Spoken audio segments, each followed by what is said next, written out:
Welcome to the Weekly Spark from Ignite Youth Group out of Eastgate Baptist Church, where we try to keep Christianity on fire in a world that tries to snuff it out. Happy Teen Spark Day! I hope you are having a great week. I'm so excited for spring to come. I am so excited for the warmer weather this week. I'm gonna get outside. I don't know about you. I just hope you have a great week and you get some sunshine. I want to talk today about God being faithful, the attribute of God's faithfulness. God has been so faithful to us. He's been faithful to us this winter and this new year. God has been always faithful all throughout our life. So let's jump into several verses talking about God's faithfulness. It's all throughout the Bible, so we're only going to just scratch the surface today.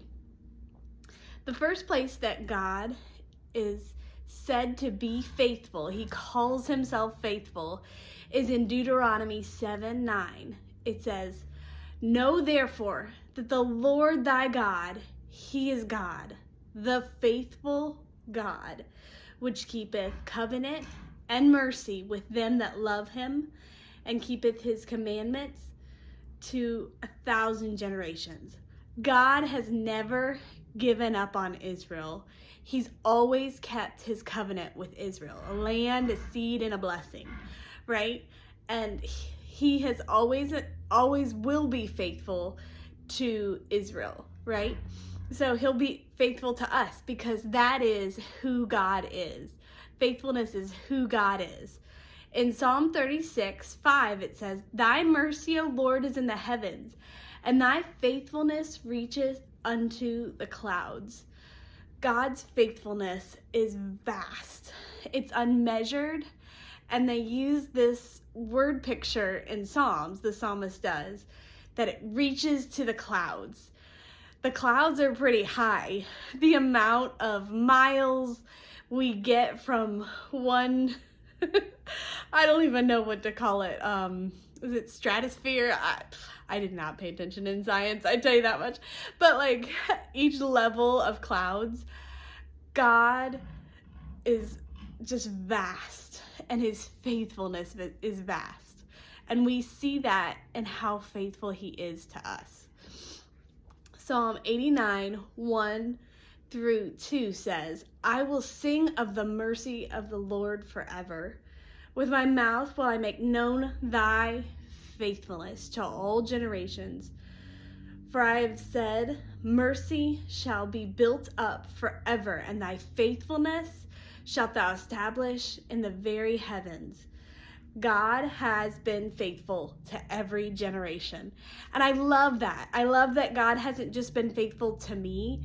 He's been faithful to my parents and my grandparents and my great-grandparents and great-great-grandparents. Every generation. We could track it all the way back to Adam and Eve. God has been faithful. He's been faithful to give us the gospel. From Adam and Eve, he promised that he would send Jesus, who would die for our sins and who would pay the price so that we could have a relationship with God. From Adam and Eve, he promised that he would meet the needs of mankind, that he would never give up on mankind, right? God has always been faithful.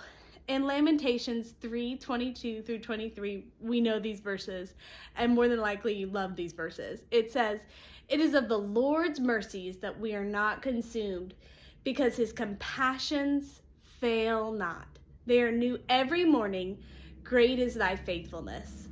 Most importantly, God is faithful to you today.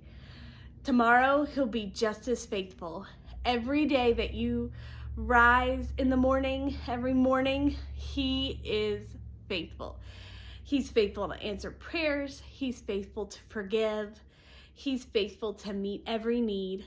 God is faithful. And so I hope you can be encouraged this week. Look for God's faithfulness today and this week and thank him for it. I love you. I hope you have a great week.